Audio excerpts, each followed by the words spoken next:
Hey everybody, welcome back to the second episode of Alter Ego. So this is our comic book related episode. My special guest and co-host is Anthony Arviso, calling in all the way from California. First episode we went over all of the superhero movies that we've gotten so far this year, had a lot of good material going back and forth. This episode is going to be focusing on the remaining comic book movie from this year, Doctor Strange, going all the way through to 2020. So talking about all the upcoming comic book movies that we have. So without further ado, let's get rolling on the second episode of Alter Egos. All right. Well, let's move into some of the movies we got coming up. So we got a couple more. Well, we got one more coming out this year. We got Doctor Strange on November 4th. Mm-hmm. Now, I don't know shit about Doctor Strange. I'll say that, up front. I'm gonna go see this because it's a Marvel movie and because I want to stay up to date on their story. Mm-hmm. And to me, the trailers so far, they're very intriguing, but they are really failing with explaining what Doctor Strange is. Right. It's very mishmash. You got part the beginning of Batman Begins, you got part Inception, you've got part horror movie, you've got part sorcery fantasy. And I think they're doing a good job at showing how different the movie's going to be from Marvel, but I still don't know anything about the story. I don't know anything about the characters. I don't know anything what to expect. Yeah. As far as Doctor Strange goes, until very recently, he didn't really have his own series. Mm-hmm. I mean, he did, but we've gone years and years and years without him having his own book. Yeah. So I think now is a good time to kind of reintroduce the character to everybody. Mm-hmm. What's interesting to me is now we're going to get to see what magic and mysticism and spirituality and the supernatural is for their cinematic universe. Yeah. Doctor Strange is all about dimension hopping and hell and the supernatural and mysticism. It's a fun read. Can they pull it off? I hope so. Mm-hmm. What do you think about the director? I think is it Scott Derrickson who's doing it? Sounds about right. I think it's the guy who did Sinister. I know that much. Yeah, I know it's an interesting choice because I like Sinister, and I like how they choose their directors because back in the day you had to prove yourself. Mm-hmm. You had to have 5 hits on your hand before you could even think about doing a movie like that. Exactly. So I think Guillermo del Toro had to direct Blade 2 so that he could prove that he could make Hellboy. Yeah. It's kind of like that, Mm-hmm. It's interesting that they have a director who has done horror. So where are they going to go with this? Because Doctor Strange deals with some crazy stuff. Yeah. Although I will say, watching some of those trailers on the big screen, I think it was in 3D, wasn't it, when they attached it to Civil War? I saw it in 3D. I don't know if you did or not. I did not. I never really go to see 3D movies unless I have to. Yeah, my friend was paying for it, so I'm like, yeah, sure, why not? Dude, I'm not even kidding you. I kind of got motion sickness from watching all the turns and twists and everything. So I'm kind of like, am I going to be able to watch this movie? I don't know. But I have an affinity for the Doctor Strange character, so I'm looking forward to it. Gotcha. Yeah, I'm curious to see what's going to come out of that one. And so 2017, we've got on February 20th the Lego Batman movie. Now I am really looking forward to this. When I really probably before I saw the Lego movie would not even think about seeing it because even the Lego movie was something where I think everybody did. When they said, okay, we're going to make a Lego movie, they're like, yeah, whatever, that movie's going to suck.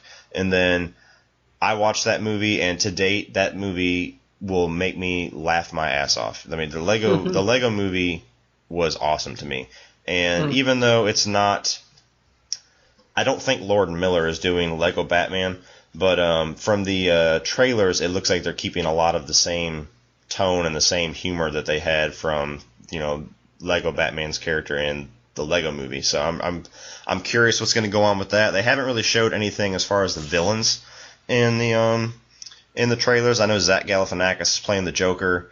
I can't think of any other villains that are going to be in it, but I imagine it's probably going to have quite a big selection of rogues coming through that movie. I know that from the one trailer, it looks like they're going to have a lot of focus on him training Robin, and there's a lot of in jokes about like Robin pulling off his pants to make the little tiny shorts for like the old comic days and stuff like that. So what are you thinking about the Lego Batman movie? I think it's the Batman movie we deserve.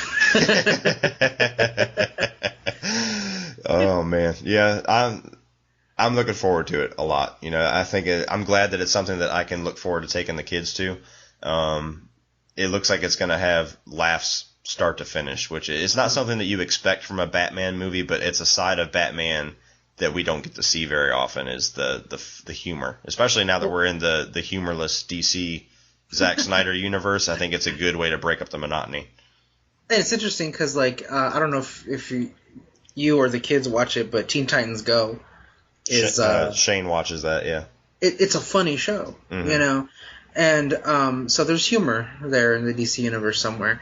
The Lego games, like the Lego Batman games, are fantastic. Mm-hmm. My kids still play them, and they've gone through them, you know, hundreds of times. So I'm looking forward to it because nothing is stopping them from having every Batman villain that they have a Lego of to appear in this film. Exactly, and I thought they used the superheroes really well in the small little parts they had in the Lego movie. Like I thought one of the funniest parts was, you know, Channing Tatum as Superman and Jonah Hill as Green Lantern, where he keeps trying to hang out with Superman, and he's like, "Oh my God, get him away from me!" Like, yeah. As a Green Lantern fan, I was kind of like, "Hey, fuck you." Yeah, yeah, exactly. But so yeah, I'm looking forward to that one. Now, after that one, very shortly after that, the still untitled third Wolverine movie is coming out March 3rd, 2017. Old Man Logan. Old Man Logan, yeah. I mean, they might as well go ahead and put the title out there. They've pretty much all but confirmed it's Old Man Logan. Hugh Jackman has put out numerous little hints and teases on Instagram. He's shown pictures of him growing out the gray beard. It's going to be supposedly the last performance we see Patrick Stewart give as Charles Xavier.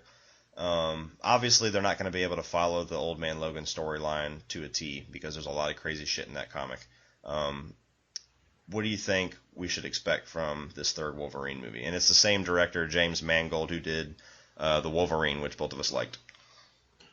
I kind of feel like it's going to be kind of somber. Mm-hmm. You know, I kind of feel like Are they saying flat out that it's going to be R-rated? They've all but confirmed it. Just like the title. I mean, they've pretty much. I think they're going for an R rating. I haven't seen anything like nobody's come out with like a big fist in the air like yeah R rating. But after Deadpool came out, I think it was within a couple of weeks they were like, well now we can make that Wolverine movie rated R and people actually go see it. So I think it's a pretty safe bet. Okay. 4 words: Gran Torino with mutants. Yeah. Yeah. Exactly. You know, I read the Old Man Logan storyline. It was a very cool comic, but I don't know. I have no idea what elements from that they're going to take aside from Logan being secluded with his family and something happening to bring him into a fight. I don't know any other element from that comic that they're going to keep. You know, I don't see. Is it Hawkeye that comes and gets him, and they go on that road trip together? Yeah, I don't see Hawkeye coming into it. I don't see. I mean, obviously they can't use Hawkeye. They can't use the Hulk. So I don't know. I don't know what they're gonna do with that storyline aside from maybe keep the tone. I think there's a maybe there's a possibility that. Did you ever read Wolverine Origins? No. I think, even though this is absolutely based on nothing, that they will show his early life as a child, and then it'll jump forward to him as an old man. I mean, that's my guess, and to me that would be a perfect way to kind of send Hugh Jackman off. Hugh Jackman off. Sorry. Couldn't help myself there. Yeah, exactly. I'm kind of sad to see him go because, dude, the first time I saw Hugh Jackman as Wolverine, I got chills. When he was announced, I'm like, he's too tall, he's too skinny, you know.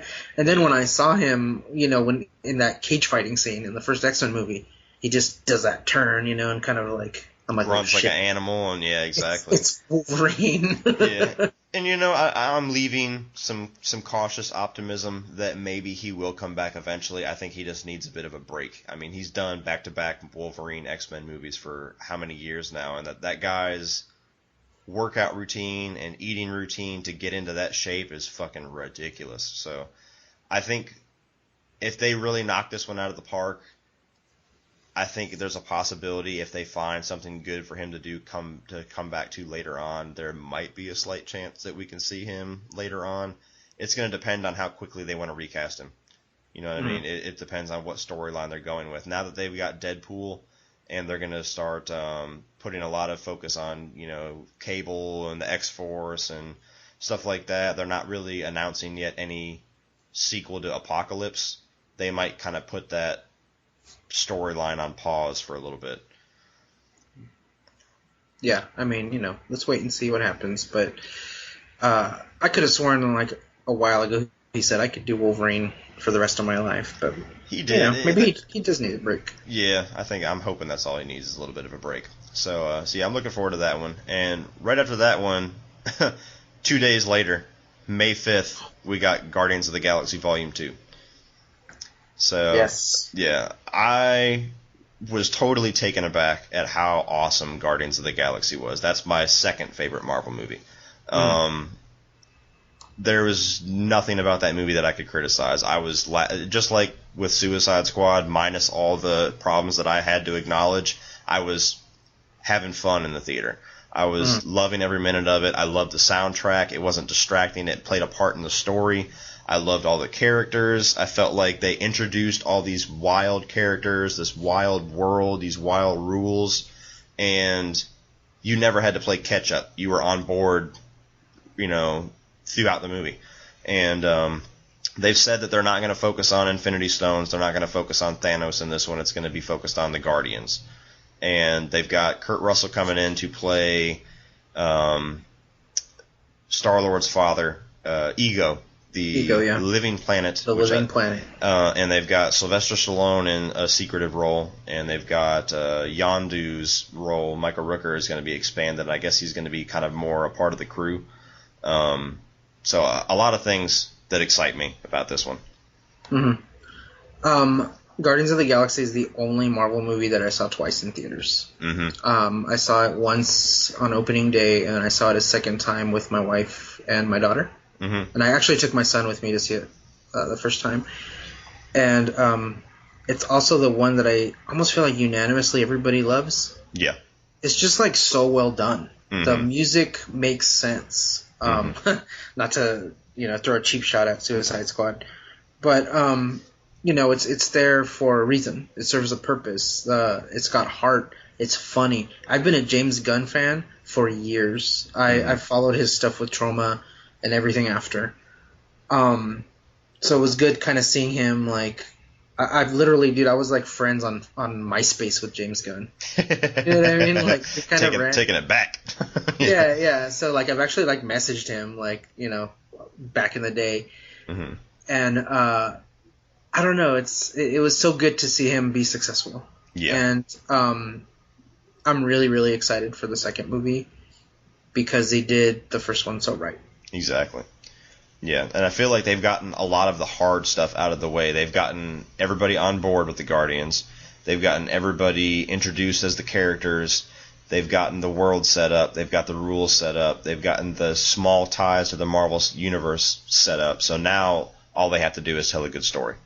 Yeah, and I also don't buy the Guardians are gonna have nothing to do with the Infinity War. I don't buy it. Oh, I don't buy that either. There's no why would you even include them in your Marvel Cinematic Universe if you're not going to use them? So right. So yeah, I'm looking forward to that, and I really look forward to seeing the back and forth between Kurt Russell and Star-Lord.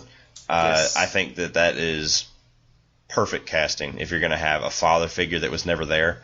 And have that, I can picture the scenes now with him and Chris Pratt going back and forth. I mean, Kurt Russell's got that banter. And also a fun fact is you've got Tango and Cash in the same movie again. Dude, you know what? I didn't even think about that, but you're right. That's pretty amazing. Yeah, so yeah, sold right there. Yeah. Yeah, so absolutely. That's going to be that's probably from the ones that we've listed so far, my most anticipated. And then right around the corner from that, on June 2nd, we've got Wonder Woman, which we've already started talking about a little bit. So this is directed by Patty Jenkins, who did Monster. And this is going to be the first time we actually get to see what Gal Gadot or Gal Gadot, however you say her name, what she can do. You know, they used her very sparingly in BVS. The main focus of her character was her action scenes at the end. She had a few speaking parts, so people are worried, can she carry a movie? And from that first trailer that we got from Comic-Con, it looks like they're on the right track. Mm-hmm. You know, it's going to get some unfair comparisons to Captain America: First Avenger, because it's her in World War I when he was in World War II. You got a superhero with a shield, and you got the love interest at the center of it. But I feel like doing a standalone movie that's not directed by Zack Snyder, we're actually going to see what they can do with this universe. Not, I like Zack Snyder, but I want to see what somebody else can do with an origin story and see what different tones we're going to get. Right. It's important. It's important to them building their cinematic universe for her to have her own movie. Wonder Woman is a very important character. Here's hoping they don't screw it up. Yeah, very much so. So yeah, that one, a lot of people walked away with that one being their number one trailer walking out of Comic-Con.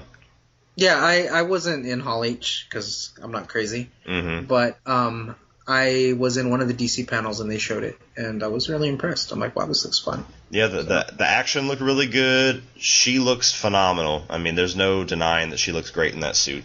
I really bought into her and Chris Pine. I don't know the name of his character. Chris Pine's relationship looks like it's going to be believable. I'm looking forward to see what they do with Amazon. And all of the they've already shown the picture with all the other characters. You got Robin Wright and some other people in there.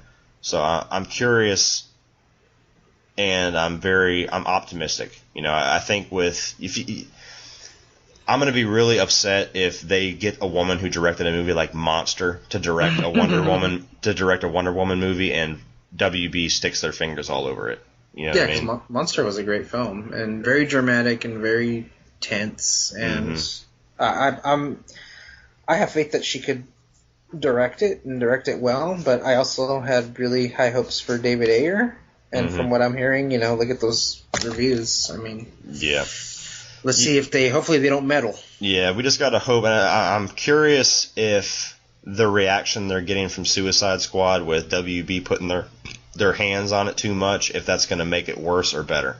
You know what I mean? If they're going to freak out even more because now they're 3 movies deep and haven't quite nailed it yet, and they're going to freak out and want to do more changes to Wonder Woman, or if they're going to say, okay, let's take the gloves off. Let's see what happens if we just let our directors direct. So I'm curious to see what happens in that one. Here's hoping. Mm-hmm. And so less than a week later, after that, we've got Spider-Man: Homecoming. Jesus, is it really less than a week after? June 2nd is Wonder Woman, and July... Oh, I'm sorry. I read it wrong. A month and 5 days later, we got... Okay. July 7th, we got Spider-Man: Homecoming. Awesome. Yeah, so this one, I did not see the footage. I don't know if you saw the footage in Comic-Con. I just had to read what it was like. They're billing it as like a John Hughes movie. They want to take it back to high school. They want to keep him in high school. They want to make it a coming-of-age movie. And the scenes that they showed in this little sizzle reel apparently kind of mixed in with, yearbook photos of the Avengers was things that sounds like they're going to be perfect for a Spider-Man movie. You've got Peter Parker in gym class, and the hot girls over in the corner are all foaming at the mouth for Spider-Man on the YouTube videos from the airport, and he can't say anything about it. And you've got scenes where he's making the webbing in science class or chemistry class, and the teacher walks up and asks what he's doing, and he tries to hide it really quick, and things like that it seems like it's going to be continuing that trend for Marvel, where this is going to be a high school coming of age movie that just happens to star Spider-Man. Right. And they have not confirmed it yet, but they might as well have just confirmed it, that Michael Keaton's going to play the Vulture. They've got a lot of different actors filling out the high school cast. Tony Stark is supposed to be in it. How big of a role, they haven't said yet. There's also rumors that maybe Black Widow will be in it to some degree. So what are you thinking about Homecoming? I'm thinking Michael Keaton playing the Vulture is kind of funny considering he was in Birdman. Mm-hmm. And he was also Batman. So we have a Batman versus Spider-Man movie. Yeah, exactly. And it's going to really be a huge curveball if he doesn't end up playing Vulture, if they have somebody else playing Vulture and maybe he's just playing Norman Osborn. But I don't think, they've been talking about Michael Keaton for so long. They've been talking about the Vulture for so long. It's going to be kind of a out of left field announcement if he's not playing the Vulture. Right. And they also showed some concept art from the Vulture, which I'm surprised. I don't hate it by any means, but I'm surprised more people haven't jumped all over it, because to me it looks like kind of what we got from James Franco in Spider-Man 3, kind of that neo skateboard punk version of Green Goblin. Yeah. They have the Vulture in the comics is just a dude in a bird suit, but they've got in this one it's a wing suit. It's mechanical. It's got like little hover little propellers and shit like that, but it looks mechanical and it looks very similar to that James Franco suit in Spider-Man 3, so I'm surprised I haven't heard more people jump all over it like, what the fuck, we're getting that again? Like I said, I'm cool with it. I'd much rather have that than a guy in a bird suit, but I'm surprised that that's not something people are jumping out at yet. Wouldn't it be funny if that turned out to be Green Goblin? Oh, God, yeah. He doesn't have a glider. He has these weird hover wings. Yeah, exactly. And, the only thing I'm worried about with Marvel doing Spider-Man is Sony? Well, not only that, yeah, Sony, but Marvel, their track record is they don't do their villains very good justice. They do their heroes damn near perfectly for the most part, but the villains are always kind of in the background. With the exception of Loki, we don't really have any villains that are memorable from any of the Marvel movies. I mean, you don't remember any of the Iron Man villains. Like you said, everybody's pissed off about the Mandarin. You've got,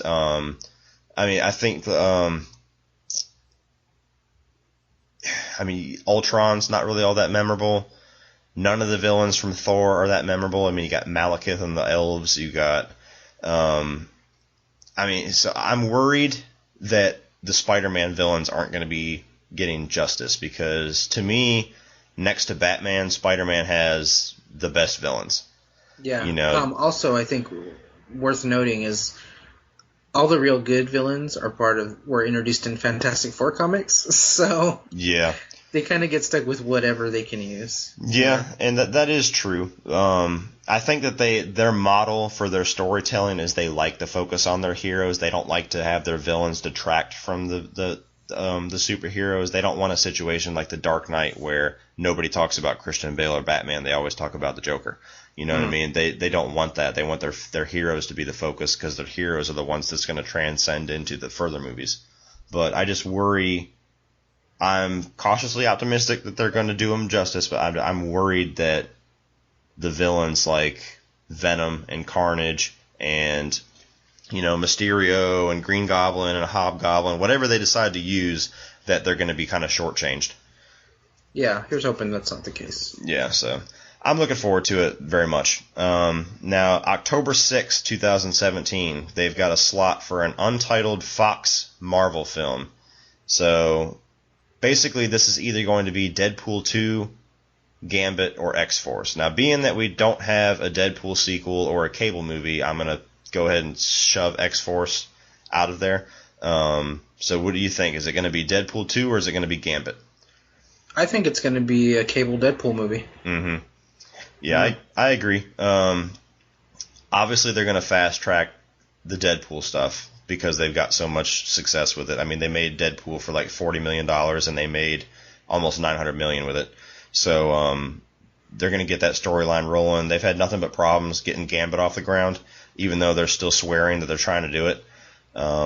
They had a report come out not too long ago that it was the guy who's over the X-Men universe. He's basically saying, we're trying to find the right tone for Gambit. We're trying to find the right feel and the right story for Gambit. And to me, that was just a kind of a pussy way of saying we don't have a movie. Well, here's my problem with Gambit. It's the same problem I have with the X-Men movies. The only reason why they're even entertaining the idea of a Gambit movie is because of who's attached. Yeah, Channing Tatum.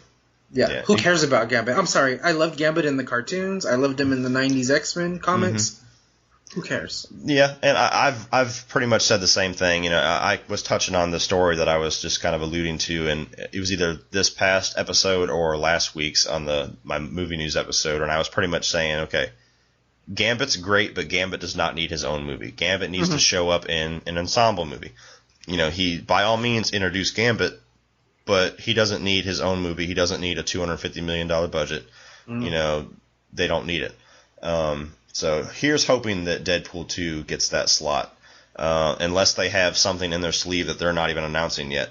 Now, as far as Deadpool 2, they're coming out now. I saw some reports today that the lead rumor for playing Cable is Kyle Chandler. Who's that? The guy who played in Wolf of Wall Street. He was the FBI guy trying to take down. He played in Friday Night Lights. If you saw his face, you'd probably recognize him immediately. But very off-the-wall choice for Cable. I know Dolph wanted to play him, yeah? Dolph Lundgren? Yeah, Dolph Lundgren was really campaigning for it. Stephen Lang was really campaigning for it. He was doing Instagram photos with him, like pumping iron, saying, getting Cable ready.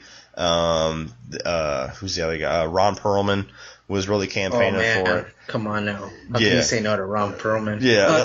Kyle Chandler is on Bloodlines. Yes. Netflix show. Yeah. So yeah, he's about the right age, I'd say. Yeah. Yeah, I like him a lot, but Cable to me, from what I've seen in the video games and everything like that, is somebody of like Ron Perlman's build. He's a big hulky guy. So Kyle Chandler to me is a very odd choice. If that is true, it's just a rumor. But I think Ron Perlman and Ryan Reynolds would be fucking comedy gold if they were. I could even see Dolph Lundgren and Ryan Reynolds doing it because he could be the total straight man. You know what I mean? Like, yeah, I mean it could work with those two guys. Yeah, exactly. So I'm curious what they're gonna do with that. I know Cable brings in a lot of crazy stuff, time travel, everything like that. So I'm curious what kind of budget they're gonna get. If they're gonna try to keep it low budget and make them be as creative as they were in the first Deadpool movie, or if they're gonna get Batman versus Superman budget. They'll double down. Yeah, so I'm looking forward to that. I can't wait to see what kind of storyline they're going to pull out for that one. Right after that, on November 3rd, we've got Thor Ragnarok. Now, this is pretty much...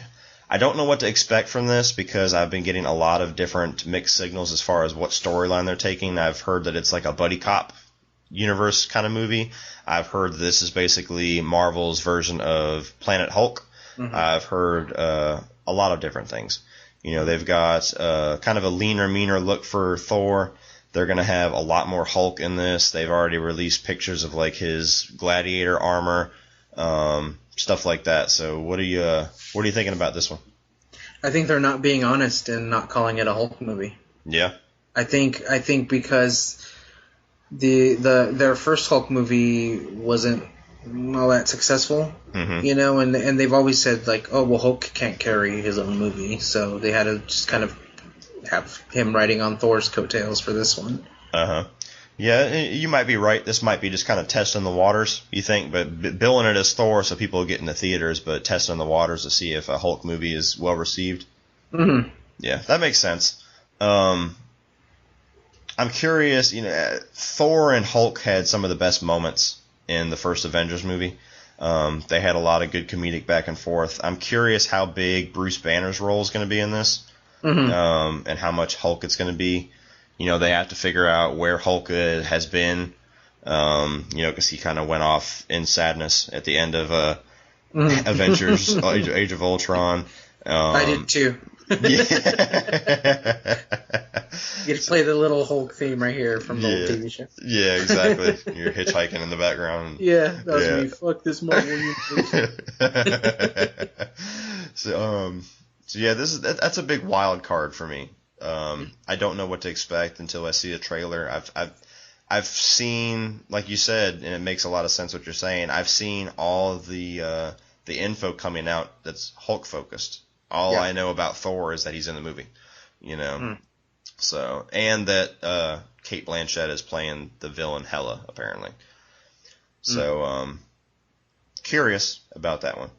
Now we're moving into 2018, but before I even, because this is going to tie into what we're going to end this this episode on. So 2017, we've got 1, 2, 3, 4, 5, 6, 7, at least confirmed 7 superhero movies.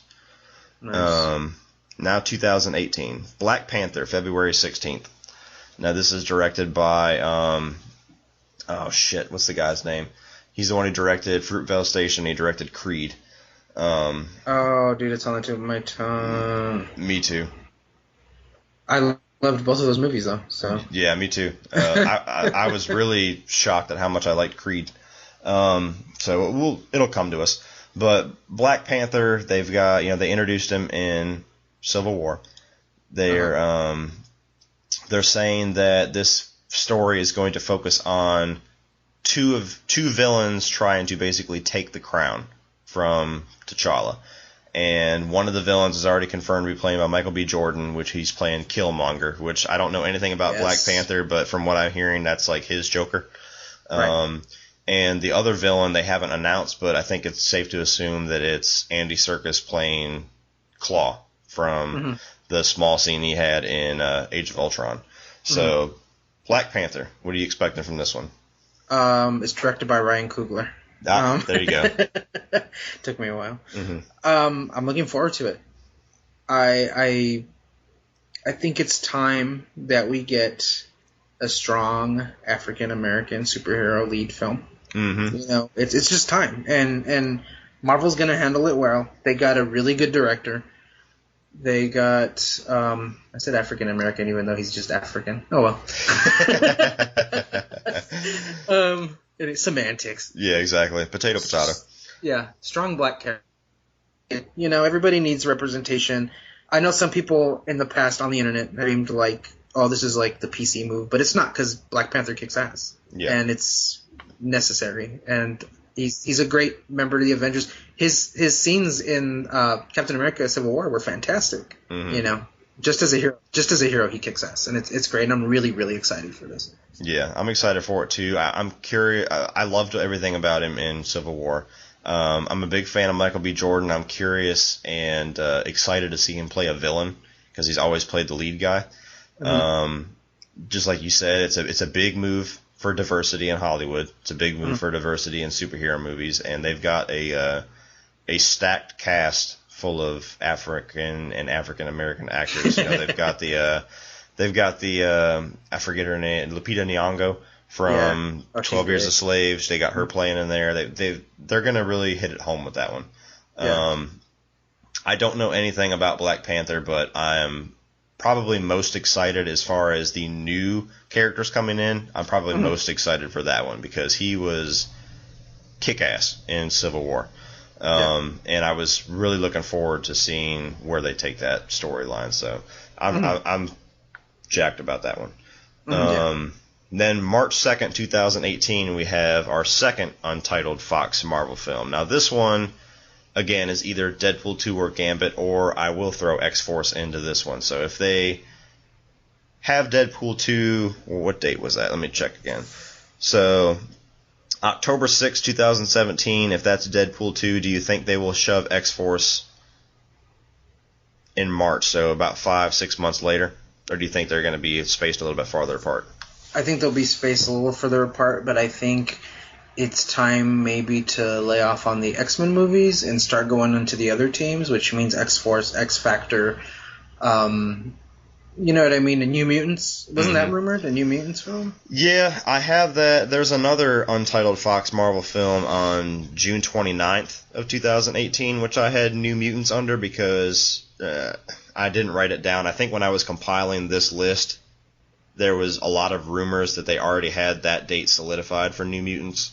So I was thinking that June 29th was pretty much already somewhat, confirmed, but not confirmed as New Mutants. So I was kind of... It's possible. We can talk about New Mutants being in this date as well.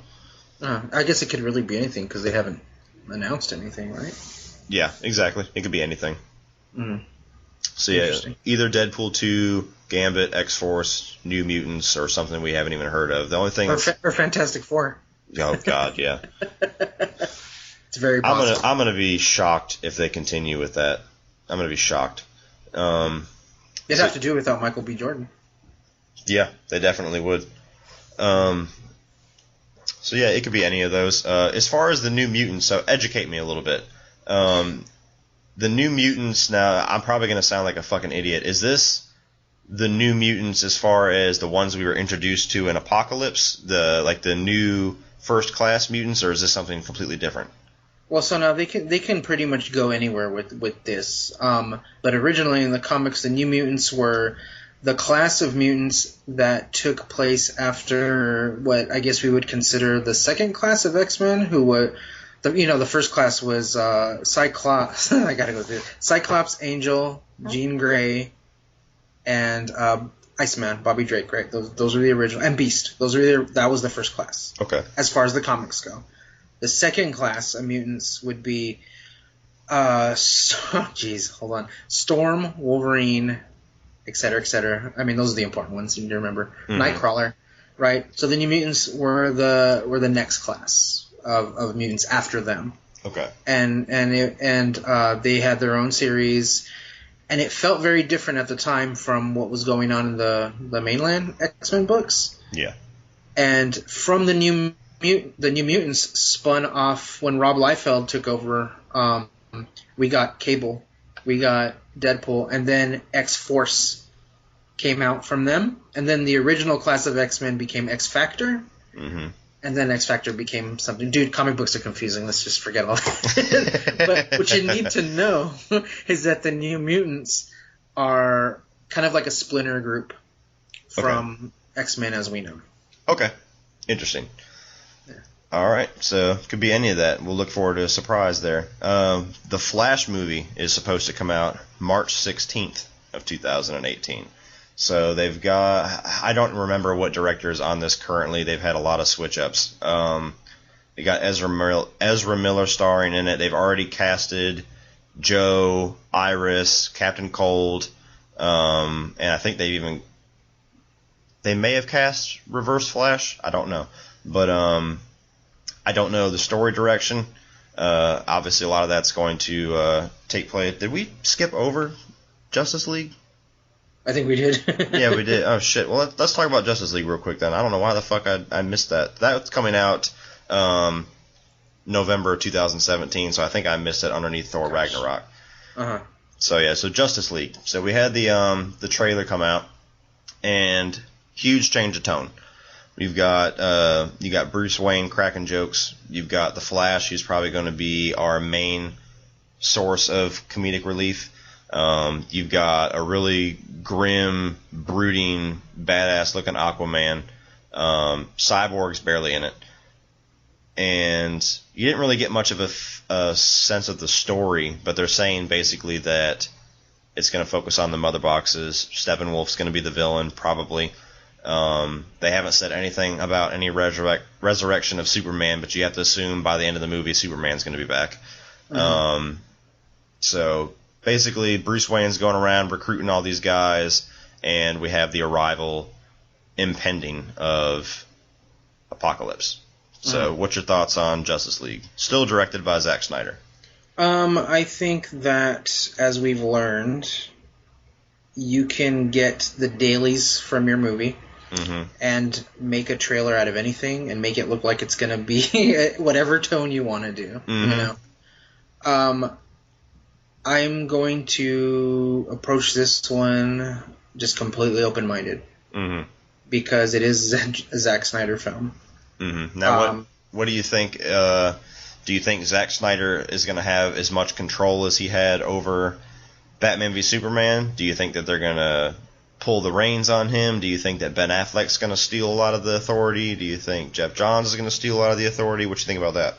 I really hope it's a combination of Jeff Johns and Ben Affleck. Mm-hmm. Ben Affleck has proven himself to be a really good director and a really good writer. Mm-hmm. Jeff Johns, as far as the comics go, Jeff Johns is fantastic. Yeah. Now, his track record as far as the film and TV... I think he's responsible for the Green Lantern movie, isn't he? Yes, totally. And you know what? I'm here to say that I actually didn't mind it that much. Me either. I'm a huge Green Lantern nerd anyway, so it was like I didn't care for the look of the suit. That's a whole nother dude. That's a whole nother. Yeah, that's another video.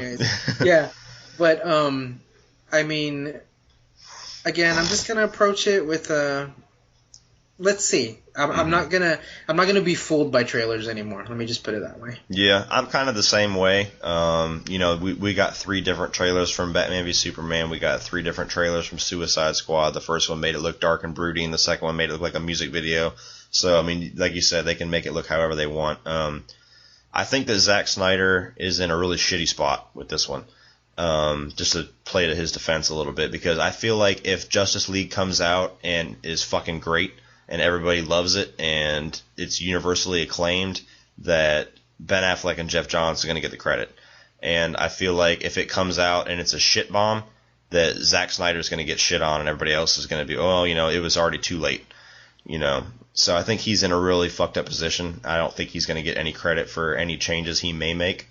I'm worried mostly about how much shit they're going to have to do in one movie.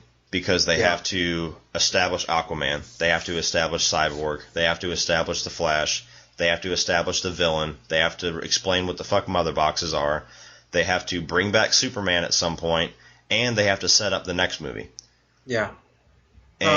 Unfortunately, deep down inside, I know that this film is going to suffer because once again, they're playing catch up.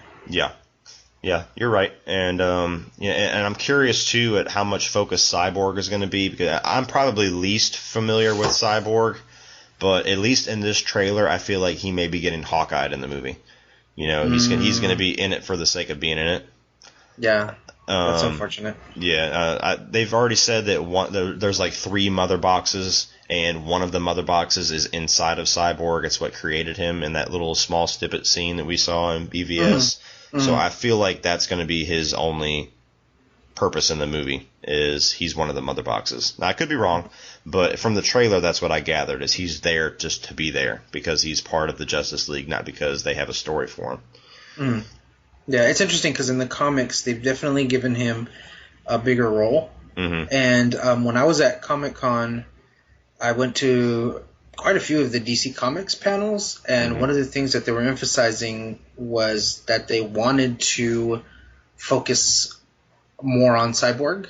Yeah. Because we're going to get to know him through the movies as well. So hopefully they do utilize him a little more than what they've led us to believe.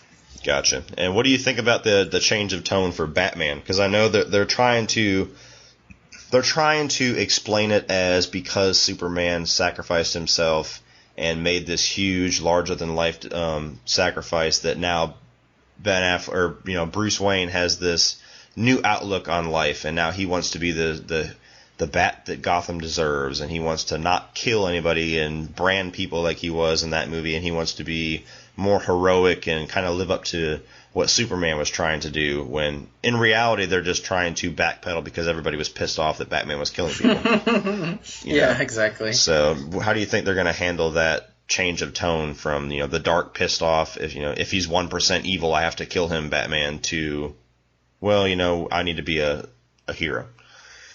I really hope it doesn't feel forced. Yeah, I do too. I liked the more brutal Batman as far as the fighting. I think the killing was a little bit distracting, because that's one of the only things that really make Batman who Batman is. If you have a Batman who has no problem with killing people, then why is the Joker still alive? You always have that argument. If he has no problem branding the thug off the street, then why wouldn't he have snapped Joker's neck when Jason Todd or whoever they decide is the Robin was killed? So a lot of strange choices made. Yeah, a lot of strange choices that I feel like they're trying to react to and trying to change, instead of, one, having confidence in the decisions that they made in the first place, or two, at least making it feel organic and not, changing from movie to movie to movie to movie to what everybody's saying they should do. Right. But we'll go from that and start talking about the Flash. Now, I don't know what storyline they're going to go with in this. I don't know if Reverse Flash is going to be the main villain. I don't know if this is going to be just a time travel type story. I don't know how much focus I'm worried that it's going to feel like they're remaking the TV show. You know, they have to introduce all these characters that we already know and love from the show, and whether they deserve it or not, they're all going to be compared to them. You know, Ezra Miller is going to be compared to Grant Gustin. Whoever they choose for Joe, whoever they choose for Iris, whoever they choose for Reverse Flash is all going to be compared to who they have on the CW. What do you think? What kind of storyline we're going to get out of the Flash, and what do you think they're going to do as far as trying to differ themselves from the CW? You know, it's interesting because the CW show, compared to the DC Universe movies, is very different in tone. So they've painted themselves in a corner where the only thing they could really do is make it dark. Yeah. You know, you can't have it lighthearted again because then we got that already. So how are you going to do anything different? Yeah, and this will be going on the same time as the show. It's not like the show's over. Exactly.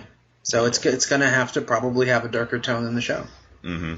Now, who do you assume is going to be the villain? Do you think they're going to blow their wad right away with Reverse Flash?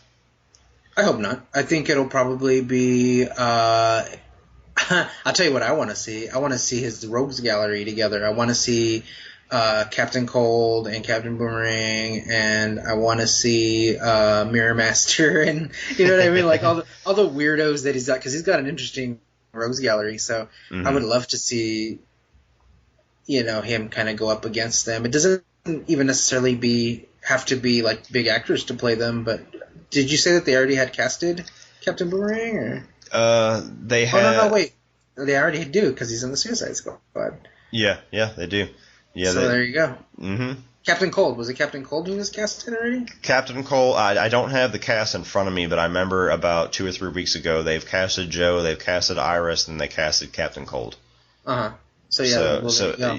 At least Captain Cold's going to be in there, but I thought that I had heard something about Reverse Flash, so that's what made me think, so they're going to have multiple villains in this, because pretty much what I remember thinking when I read the report, and I should have had it in front of me before we talked about it, but what I remember thinking was, wow, they've literally are trying to recast every role that we've already seen on the CW immediately. They're not trying to do anything different.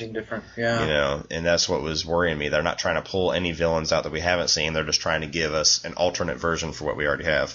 Well, let me ask you this. You, having seen the Suicide Squad, would you like to see Captain Boomerang in the Flash movie? I would love to see more Captain Boomerang. I cannot fucking stand Jai Courtney to save my life, but I loved what he did in Suicide Squad. I think a lot of the movies that he has done aren't necessarily his fault, but even the movies that he has been in, he's not good in.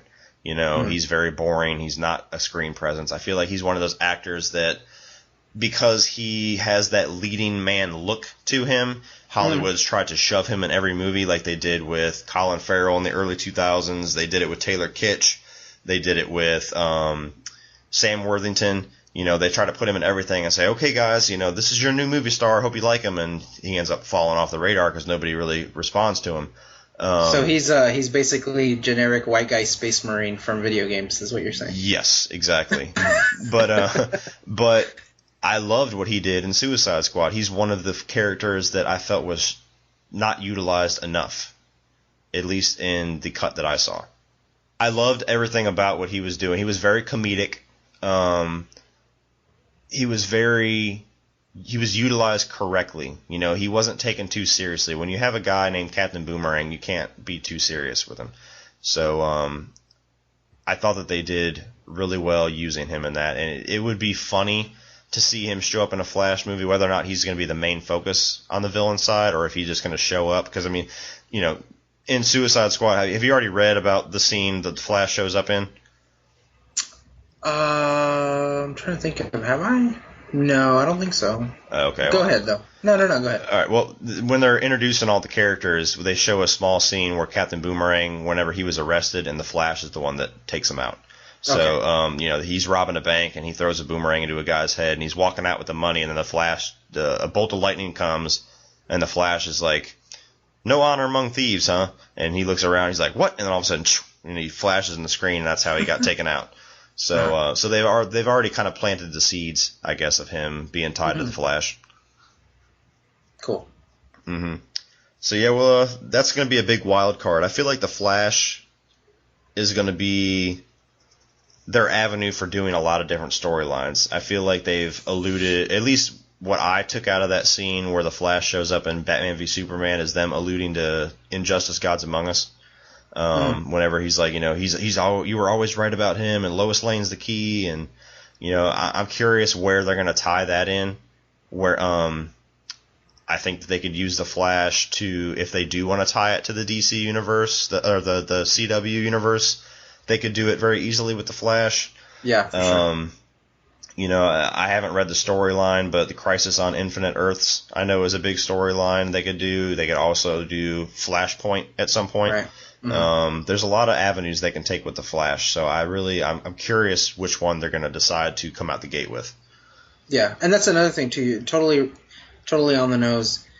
They can do interdimensional travel. They could do time travel. There's a lot of things they could do. So maybe that's what they can do differently from the TV show, is they'll have the budget to pull it off. Yeah, exactly. So yeah, I'm looking forward to the Flash. It's going to be very interesting. Now, right after a couple months after that one, we've got on May 4th the Avengers: Infinity War. Mm-hmm. We've already talked about it a little bit. They're supposedly going to have everybody that we've seen so far in the Marvel Universe in this. I know some reports are saying no Guardians, some reports are saying yes Guardians. It was Avengers Infinity War Part 1, then they shaved that off. Now the other one's just Untitled Avengers. What do you think we're going to see in the Avengers Infinity War? We get to see more of Thanos, so that's pretty awesome. Mm-hmm. I don't know how to feel about this, because it's such a grand story for so many reasons, and I don't really want to go into the whole detail of the comic book, because, they don't always stay faithful to it. But my one concern is that's a lot of actors. That's a really big cast. Mm-hmm. And how long is this movie going to be? Yeah, and like I'm saying, we've already kind of touched on this earlier. I have a lot of doubts that they're going to try to wrap all that up in one movie. They're kind of worrying people the way that they're slowly announcing these titles. They should have waited to announce this title, Infinity War, after they had a title for the second movie, because now you got people who are worried. Okay, is this going to be one movie, the Infinity War, or is this going to be the first half of it? I feel like this first movie is going to be, because they really haven't tied the Avengers to, the outer universe yet. They haven't tied it to the Guardians of the Galaxy yet. So you got to have a whole movie kind of introducing them to that greater side of the world, which they're going to kind of dip their toes in with Thor Ragnarok. But you have to introduce the Avengers to that side of the universe. You've got to really establish Thanos, because we haven't really seen him that much yet. He's got to gather all the stones still. So I feel like the first movie is going to be him assembling the Infinity Gauntlet, and by the end of the movie, either he's going to kill one of the Avengers, or it might just end with him finally having all the stones, something like that.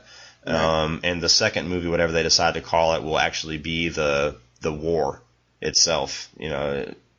That's my assumption. I could be totally wrong. It's a good assumption to make, but it's just strange that they went from, this is 2 movies to, oh wait, this is just one.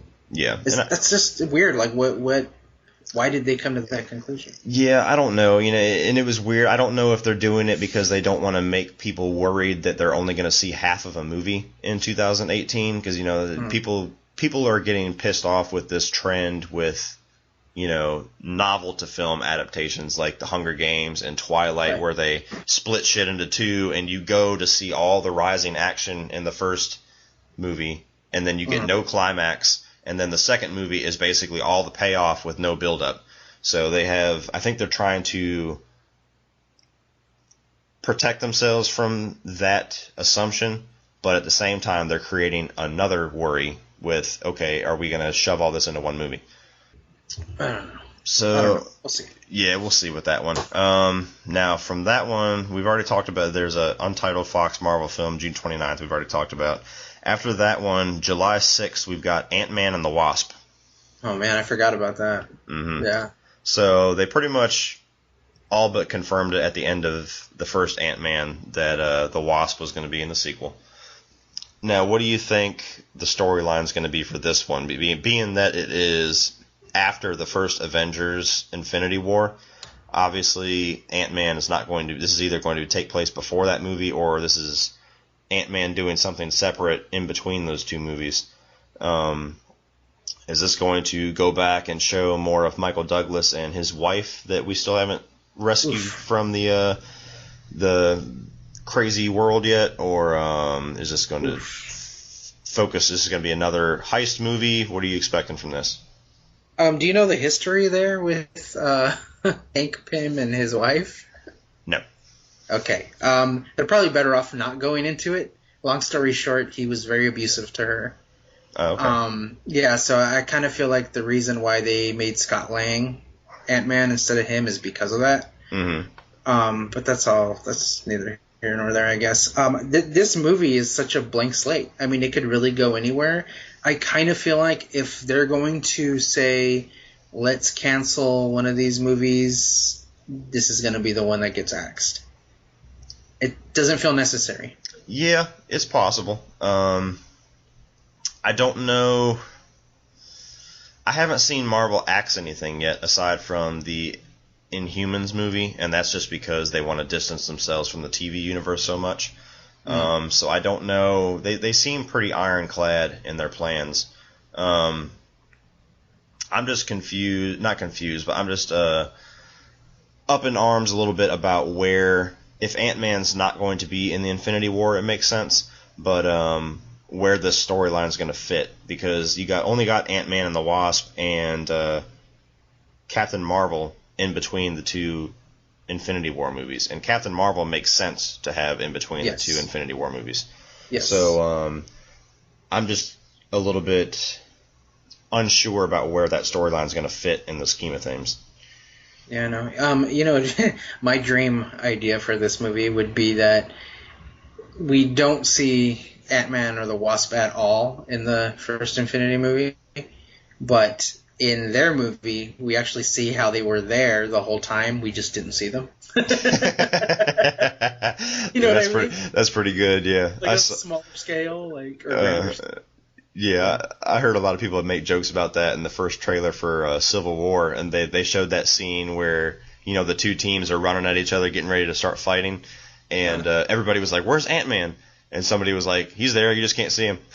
so yeah, that would be pretty fucking hilarious. You should write that movie and get it done, like now.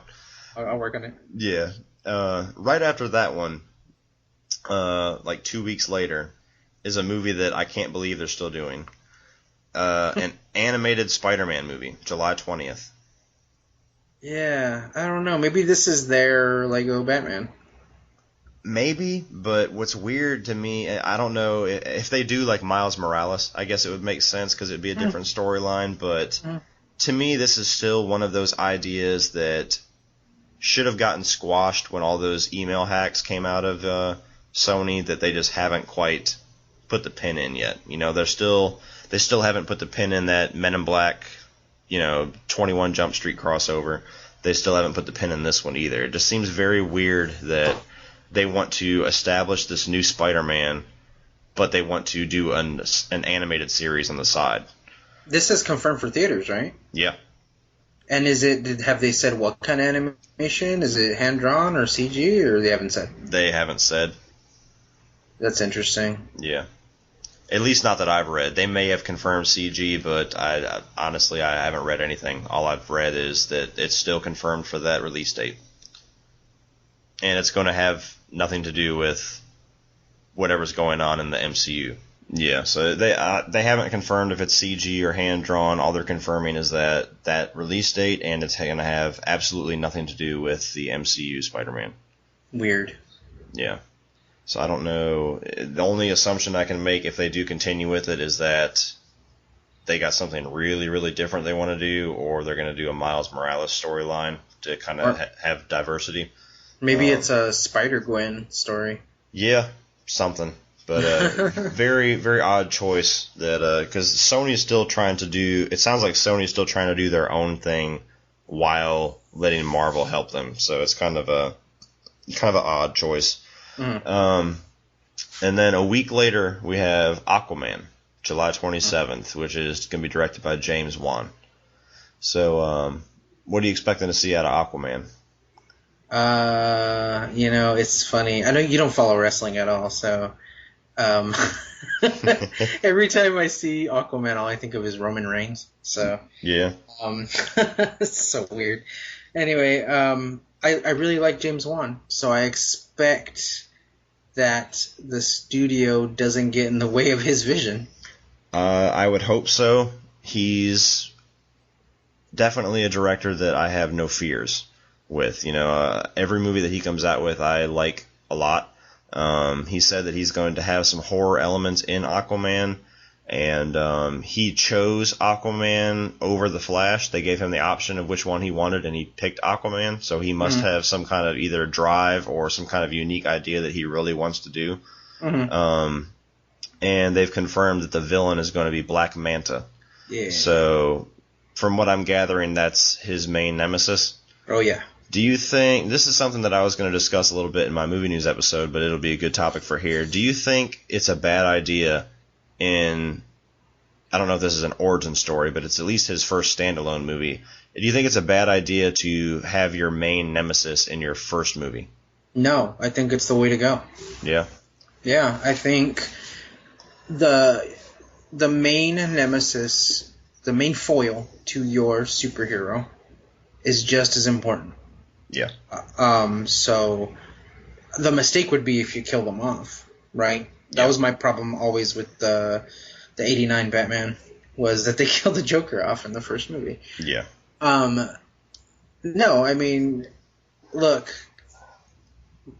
my least problem with Man of Steel was the fact that they used Zod as the villain. Because I'm like, okay, sure, why not? He's got so many. Superman has so many villains to pull from. It could have been Brainiac, It could have been, gosh, I'm drawing a blank. You could have freaking put Bizarro in there, whatever. But Aquaman doesn't have the wealth of villains to pull from. And his main it's a strong start. Let me just put it that way. It's a really strong start. Gotcha. Yeah, it depends on what they use. I'm not a big fan of using the main villain in the first one if they have something that they can do. I thought one of the best things that Christopher Nolan did with Batman Begins is used villains that nobody really knew a whole lot about. They used Ra's al Ghul. I mean, at least non-comic book fans. Nobody in the movie fan universe really knew who Ra's al Ghul was. Nobody really knew who Scarecrow was. Nobody really knew who Falcone was. People hear Batman and they think the Joker, they think Two-Face, they think Penguin, the Riddler. So I'm more of a fan myself of them trying to do something to build the character up in the first one and saving the main nemesis for a later movie, because I think it gives you more ammo for topping what you did in the first movie. But it just depends on what their plan is. I don't know if they're going to follow the Marvel format and have an Aquaman 2, 3, and 4 and a Flash 2, 3, and 4 and a Wonder Woman 2, 3, and 4, or if they're just focusing on getting a standalone story and putting most of their ammo into the team-up movies. So it just depends on what they're doing. But I have a lot of faith in James Wan. I just hope that, and I guess we'll have to see what happens with Wonder Woman. But hopefully WB lets him direct the movie and not just slap his name on it. So, looking forward to that one. What do you think about, obviously we haven't seen him do it yet, but what do you think about Jason Momoa as Aquaman? I mean, we got to see, right? When he was first announced as Aquaman, I'm like, well, that's interesting. But, I mean, to me, casting is rarely ever really a problem. For me, again, it lies into how faithful are they going to stay to these characters. And Aquaman for the longest time has been the butt of many jokes. Oh, he talks to fish, big deal. But, hopefully they show that Aquaman kicks ass. And I think they picked the right dude to do it because Khal Drogo is fucking, he's a man, dude. Yeah, he looks badass as Aquaman. So they're definitely trying to change the story. They even kind of made the little in joke with the Justice League trailer, like, "Oh, Arthur Curry, I heard you talk to fish." So they know the jokes are out there and they're trying to squash the jokes. So we'll see what they do. Now, October 5th of that same year, 2018, we have an untitled DC movie slot. Now, this could either be the standalone Batman movie. This could be Suicide Squad 2. They just announced that they're trying to get the ball rolling on Man of Steel 2, so it could be that. And they've already announced a Harley Quinn standalone movie. So what do you think is most likely for 2018? I think at this point, Superman needs another movie. Yeah, I hope it's Man of Steel 2. I don't think we need a Suicide Squad 2 that soon. I don't see Ben Affleck being pushed or rushed to do his Batman movie. I think he's going to do it when he's ready to. And I don't think he's going to be doing it a second before he's ready to. And the same thing with the Harley Quinn movie. I mean, I can't wait to see it, but I don't think we need it that soon.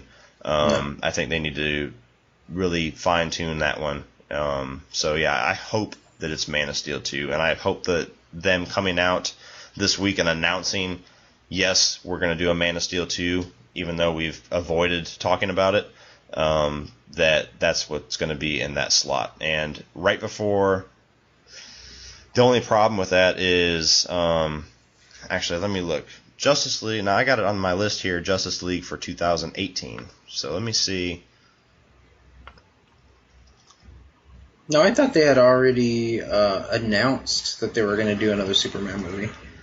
No, they've been kind of avoiding talking about it because 2017, so that's right. Okay, never mind. I was checking my own facts there. So yeah, right after Aquaman. So yeah, I would hope that would be Man of Steel 2.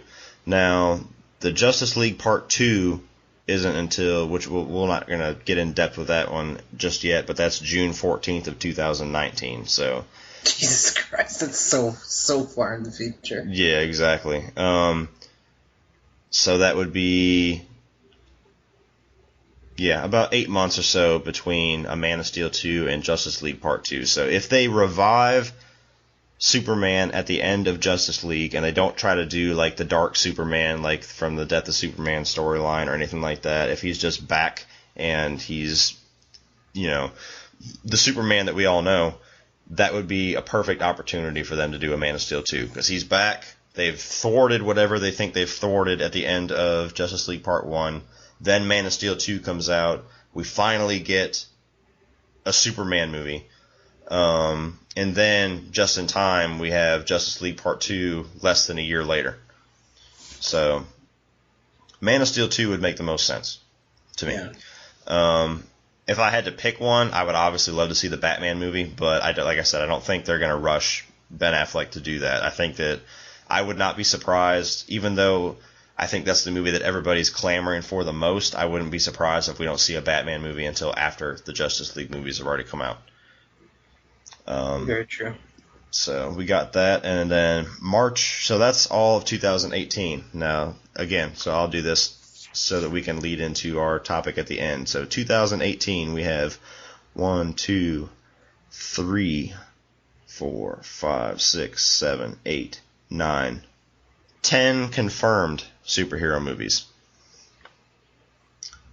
Starting out at 2019, at March 8th is Captain Marvel, which they just announced is going to be starring Brie Larson. Other than that, we don't know anything.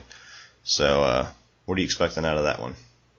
I don't know. I really don't know. I'm a little surprised with the casting. They skewed younger than I expected. Yeah. Yeah, dude, it's really hard to tell what they're going to do with this. I'm guessing somehow, some way, it's going to connect into the Infinity Wars. Yeah. So, I'd have to assume the same thing. I don't know a whole lot about Captain Marvel, but I know that she's kind of more the into the cosmic space of as far as superheroes go on Marvel, if I'm not mistaken.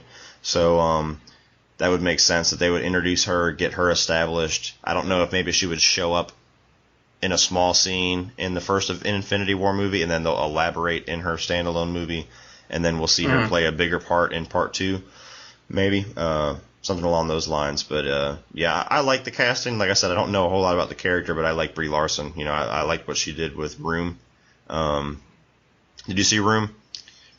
No, I didn't. I heard a lot of good things about it though. Yeah, so she did really good in that. So I mean, it doesn't never hurts to add talent to your movie. Right after that, now this is another one that's very weird, a very big wild card. April 5th, 2019, they still have Shazam. Yeah, wow. Now, what's weird about this movie, two things. One, this was one of the first movies after Batman v Superman. Whenever they started announcing all the dates for all their new DC movies, this was one of the first movies that they were talking about. And The Rock came out, and he was talking about he's going to be playing Black Adam, and they were really talking about this movie. And then it's just kind of died and went away. So it was really weird to me that they've announced that movie and tried to get excitement brewing so far in the future when we're not going to see this movie until the middle of 2019. And what's also weird about it is the producers and everybody are claiming that this movie is not going to be in the DC universe. It's just going to be its own separate thing, which to me makes no sense. You know, why would you're starting a DC universe, but you're going to have a side movie starring a DC character. You know, so it's a very, very odd movie. What's your thoughts on that one? I think the reason why they're saying that right now is because Captain Marvel, or Shazam, actually I should say, is very different in tone. It's a kid who becomes an adult superhero. Yeah. You know, its roots are in kind of like a gentler tone, kind of like a child fantasy, you know. So it'd be maybe weird and slightly off-putting to have him in the same universe as Batman and, you know, the darker Zack Snyder Justice League. But at the same time, like, why bother then? You know? You're working so hard to connect all your movies together. Why would you just throw this one out there? Exactly. So yeah, they got plenty of time to change their game with that one, but everything they've come out with this one so far is very off-putting. You know, I love the casting of The Rock. I mean, The Rock is awesome in anything that he does, even if he's in a bad movie. To me, at least. So I think he would do really good in a superhero movie. Whether or not Shazam is the one for him will be, remain to be seen, but just very odd communication that they're coming out with that movie. Now, May 3rd is the Untitled Avengers movie. So March 8th was Captain Marvel, and then we'll be hitting the Avengers Infinity War Part 2, or whatever they end up calling it, on May 3rd. So we pretty much covered all our bases on this topic, but it's 1 month before Justice League Part 2. Yeah. It's also awfully close to, the Captain Marvel movie. Yeah. So that's going to be interesting. I don't know. They don't have any Marvel movies planned after that Untitled Avengers movie. They don't have anything else announced. They don't have anything else rumored. So for all intents and purposes, that's the end of our MCU as we know it. Right as the Justice League is pretty much kicking off. So, interesting little release date there. Yeah. Now, Justice League Part 2, or whatever they end up calling that, is June 14th, 2019. So this one we can only assume is going to be where they're fighting Darkseid. That's crazy. It's crazy to think it's that far away. Mm-hmm. Yeah, they've pretty much, there's no confirmed reports or casting or anything like that, but they pretty much all but said that Steppenwolf is the villain in the first one, which is, from what I gather, just a lead up to Darkseid. He's like one of Darkseid's lieutenants or something like that, I guess. Mm-hmm. So pretty much it goes without confirming that Justice League Part 2 is going to introduce Apocalypse, going to introduce Darkseid. It'll be the first one where Superman is alongside them the entire movie. The other wild card in this, which we'll get into more in depth with the last movie I want to talk about, do you think we can see a Green Lantern popping up in Justice League Part 2?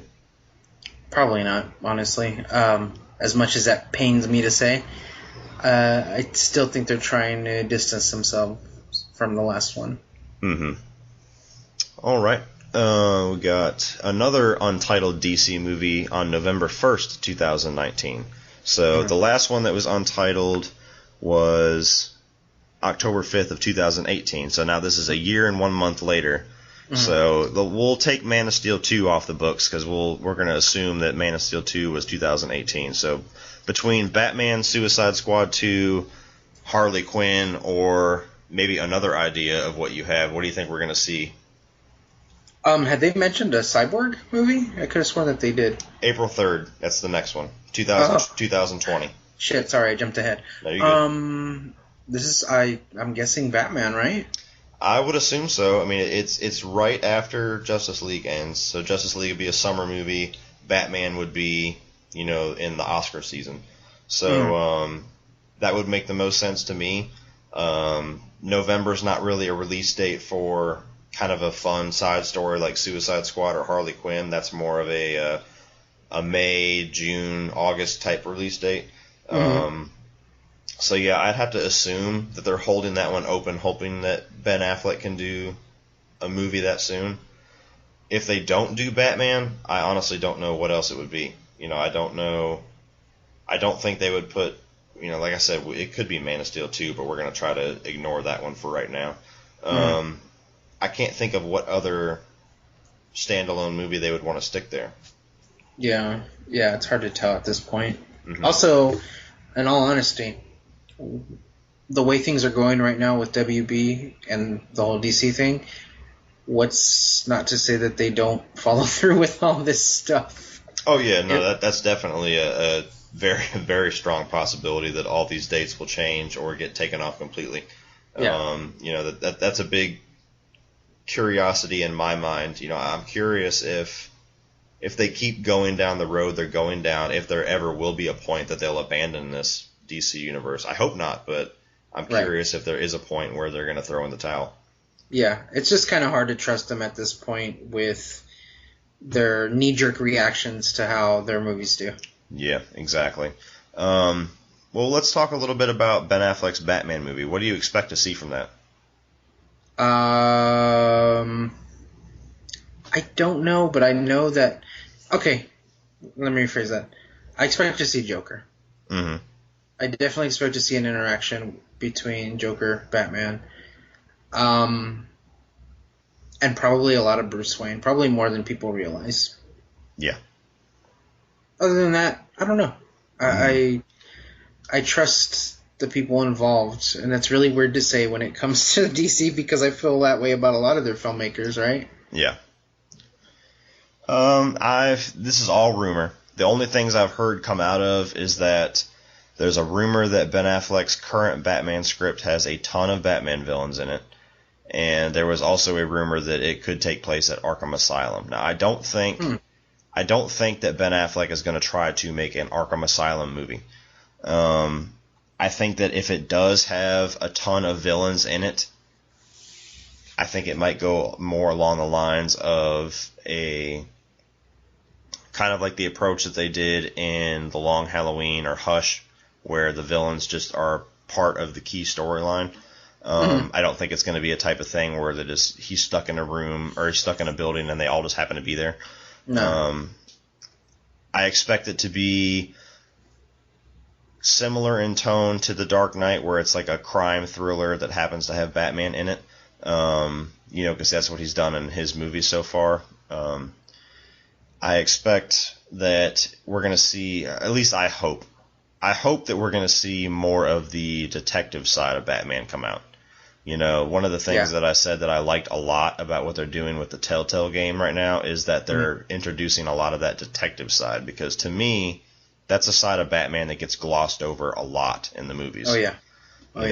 That's something that I want to see Ben Affleck do, being that he has such a strong background in directing crime movies that he really hones in on that detective side. So I don't know if this is going to be a prequel. I don't know if this is going to take place after Justice League. I don't know if this is going to show what happened to the to Robin, or if this is going to have absolutely nothing to do with any storyline we've seen so far, and this is just going to be Ben Affleck's standalone, quite literally, Batman movie. I'm not sure. I have to assume that since they're connecting so many dots with Joker, or not Joker, I keep saying Joker, with Robin, they even have... You there?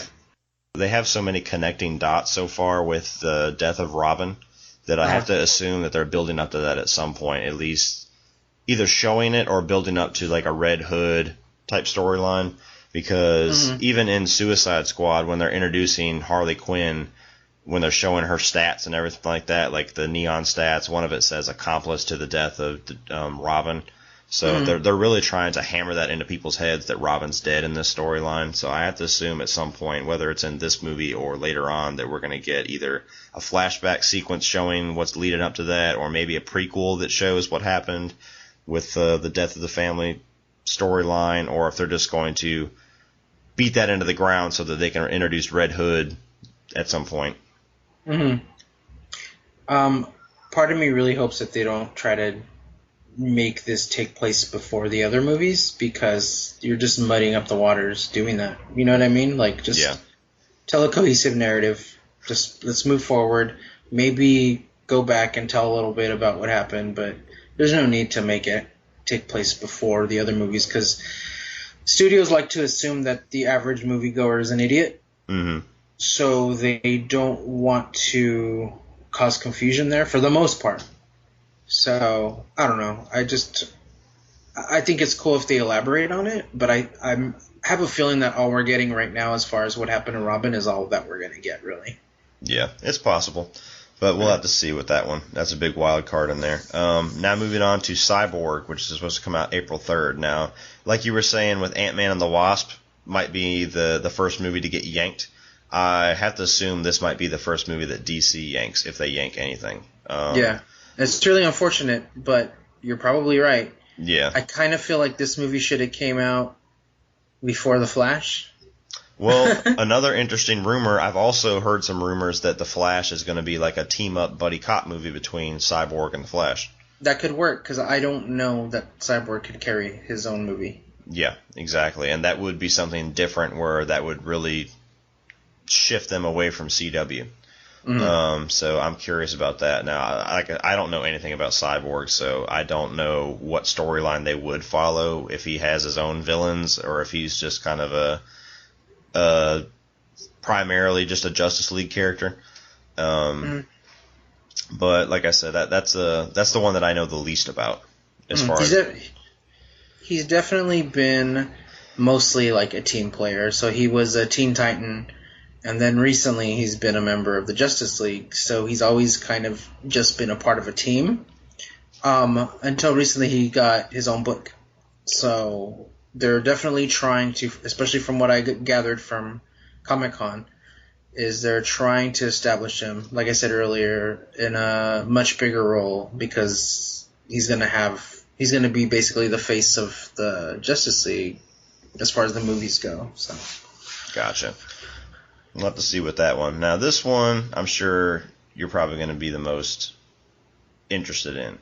Now, they still have this set up for June 19th, 2020. This is the last movie on my list. They've got Green Lantern Corps. Now, being that they're titling it Green Lantern Corps, you can only assume that means that they're going to have all the different Green Lanterns already established. It won't be a Hal Jordan storyline or a Guy Gardner storyline or a John Stewart storyline. It'll be all of them together. Yeah. That's interesting, because that would mean that they, at some point, in all these movies before this, they have to introduce the Green Lanterns. Yeah, so that's what I was curious if maybe he would show up in part 2 of the Justice League, because they have to introduce something new to change it up, I would assume. You know, they did it with the twins and Avengers Age of Ultron. If Justice League Part 2, the only thing different about it is that Superman's there the whole movie, I think it's a missed opportunity. Maybe. I mean, it's very, very possible, but maybe the second movie will be like, oh, these are the new recruits. It's Green Arrow and Green Lantern. Possibly. Yeah, possibly. Now, these are all rumors, obviously. They haven't come out and said specifically that they've come out with ideas that this is going to be like a intergalactic cop movie with all the different Green Lantern Corps. I've heard some rumors saying that the whole thing's going to take place in space. I've heard some rumors that it's all going to take place on Earth. What do you think is the best avenue that they should take? One, to separate itself from the other movie, and two, to tell a good Green Lantern story. Space, definitely, because it worked for Guardians of the Galaxy. Mm-hmm. And my favorite part of the other Green Lantern movie was when he was in space and dealing with the Green Lantern Corps. So I think that was everybody's favorite part of that first movie. Even the people who hated the movie overall was saying that while they were in space, they were onto something. It was when they went back to Earth they started to stumble. Yeah, for sure. Yeah, so I'm curious now. Who do you think would be? And this is pointless because they could cast anybody as long as they have a good director. It could end up being good. But who would you have casted in the various Green Lanterns? Oh man, dude, you know what? I don't know, but I have a sneaking suspicion that they're not even gonna have Hal Jordan. It'll probably be Jon Stewart. It's possible. I've heard that the only reason that won't happen, I forget if it was the person who's over WB or if it was Jeff Johns, but somebody who's very, very high up loves Hal Jordan. Mm-hmm. So I had heard a couple months ago that they're going to definitely have Hal Jordan in it. Okay. Whether or not he'll be the main focus or not, who knows? Because, they would have a big chance for diversity there if they put the focus on Jon Stewart. Mm. I know Tyrese Gibson, the guy from... the cool thing about Green Lantern is that they all have different personalities, so... Yeah. I can go with anybody, really. I am a much bigger fan of Hal Jordan because he was the Green Lantern when I started off. Mm-hmm. But, I mean, at the same time, so was Guy Gardner. And Jon Stewart was kind of in and out during the 90s, so... Yeah. The only Green Lantern book that I've read was really good. It was the Green Lantern Rebirth. Oh, okay. Yeah. Yeah, so that had all of them in it. And, obviously I missed a lot of what happened with why Hal Jordan was parallax and all that kind of stuff, but it was really... Oh, it's so good. You need to go back and read that, Cody. Mm-hmm. Yeah, I'll have to get some books written down. I'll have to have you text them to me or something like that so I can kind of get into Green Lantern because, I enjoyed that one a lot. Yeah. Well, that pretty much does it as far as our movie slate goes. Now, I did want to talk about DC versus Marvel, but I think I'm going to save that for another episode. That's a whole episode right there, right? Yeah, exactly. We'll end with talking about something that we've kind of alluded to throughout. Superhero fatigue.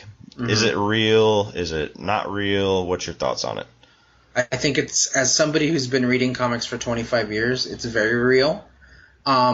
Do I think that means that they're going to stop making superhero movies? Absolutely not. I think what's going to happen now is it's going to become its own genre, and it kind of already is, right? Yeah. We have horror movies, we have comedies, we have romantic comedies, whatever. They all have their own genre, and if you were to go into Netflix and you would see horror movies, comedies, foreign, superhero. Now, superhero... If we still had Blockbuster Video around, basically, there would be a superhero section. Movies. Yeah, there would no longer be in sci-fi or action adventure. It would literally be superhero because you would have enough films there to fill up shelves. Mm-hmm. So, yeah, it's not going away, but is the fatigue real? Absolutely, because I feel like I hit it as far as the movies go with I'm trying to blank, Age of Ultron. Yeah. But it came back, and just like comics, dude, honestly, like I've been reading so long, I got tired of superhero comics. I moved on to like Vertigo. I moved on to Image and the smaller publishers, but I always come back to superheroes. Mm-hmm. Yeah, no, to me, I think it's real, but I think it's overblown. I don't think it's quite as detrimental as some people are making it out to be, at least online. Like, whenever... when Captain America Civil War came out and, it made $1.1 something billion, but people were like, oh, that should have made $1.5 billion. See, there's superhero fatigue. And when Batman v Superman came out and didn't even clear $1 billion, people were like, oh, see, there's superhero fatigue. But to me, it's a product because we have so many movies so close to each other. We had Deadpool in February, and then we had Batman v Superman in March, and to me, all the negative backlash from Batman v Superman kind of bled onto Civil War. If Batman v Superman came out and was critically acclaimed. The fans loved it. It had multiple viewings, and that movie cleared $1 billion in its sleep. I feel like Captain America: Civil War would have built on the momentum of that and made even more money because people would have been excited to go back out to the theater to see another superhero movie. But since what we have now with DC and Marvel, kind of being, kind of fingered in between each other, you have a DC movie, then you have a Marvel movie, then you have a Fox movie, then you have a DC movie, then a Fox movie, then a Marvel movie. Whenever you have a bad one, it kind of kills the momentum. And, people, whenever they walked out of Batman v Superman pissed off or upset or, wore out from the ride that movie took them on, I don't think as many people were clamoring to go right back into line to go see another one a month later. As far as people getting tired of superhero movies, in that definition of the fatigue, I don't think that's necessarily a true thing because they keep making even more money than the ones that came out before it. But I think a lot of I do think there is fatigue, but I think it has more to do with the way that they're spacing out the release dates. Like even this year, we had all of our superhero movies, all of our major movies before the summer even really got started. Yeah, for sure. And then now we don't have anything coming out until November. So and it's kind of weird, right? There's like this just big space. Yeah, exactly. It was superhero movie, and then a long break, and then you have Doctor Strange. So it was odd the way that they kind of chose to do the release dates, and it looks like it's getting to where the years are so stacked.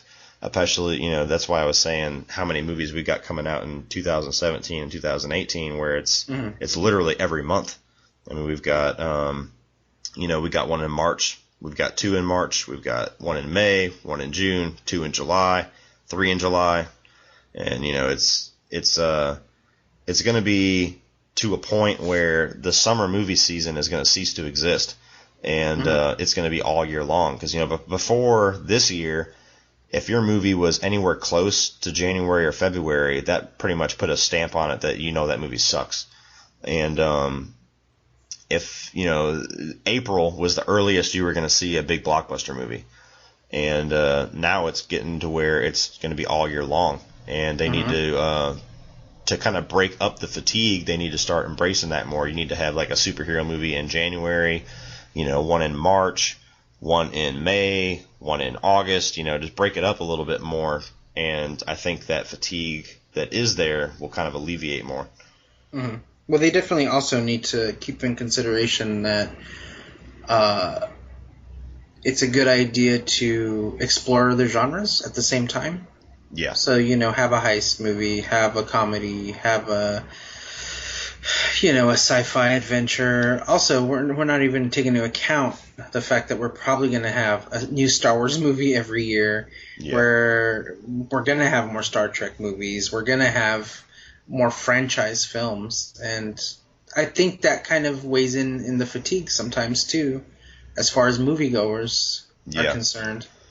Yeah, and and that kind of goes into, and I won't get into it too much, that gets into a topic that I covered on episode 2 where people get pissed and they like to say that we don't have anything original coming out anymore, that we have all the same old, it's all sequels and reboots and superhero movies part 3, and unfortunately, nowadays the original movies are kind of treading water. They're hidden. They're not put out there for everybody to see. We're flooded with all the superhero and Star Wars and Star Trek trailers that the original movies are kind of forgotten about. You got to look at it like this too. Fox needs to make their X-Men movies, right? So that they can fund things like Fox Searchlight films. Yeah, you're right. You got to make the money somehow. That's why they do it. I mean, that's everything is a business, and you got to bring in the money somehow, and then you can make the art. You can make the art films. You can make the smaller films, and you can take the chances. It's the same thing with video games. We have all these Call of Duty games, and where do you think that money's going to go to? So, yeah, it's a necessary thing. Exactly. Now, do you think there's ever going to get to a point with all these huge movies and they're just getting bigger? Do you think there's ever going to get to a point where they're going to start really losing money, even if they're all good, where people are tired of seeing them? No, because there's always going to be audiences for this. Yeah. You know, there's new fans born every day. Mm-hmm. So, yeah, I won't be too worried about it. Yep, I agree. Well, that's all I got for this one, man. Like I said, we'll do we'll save the DC versus Marvel stuff for its own episode because we could probably talk for a couple hours at least on that topic alone.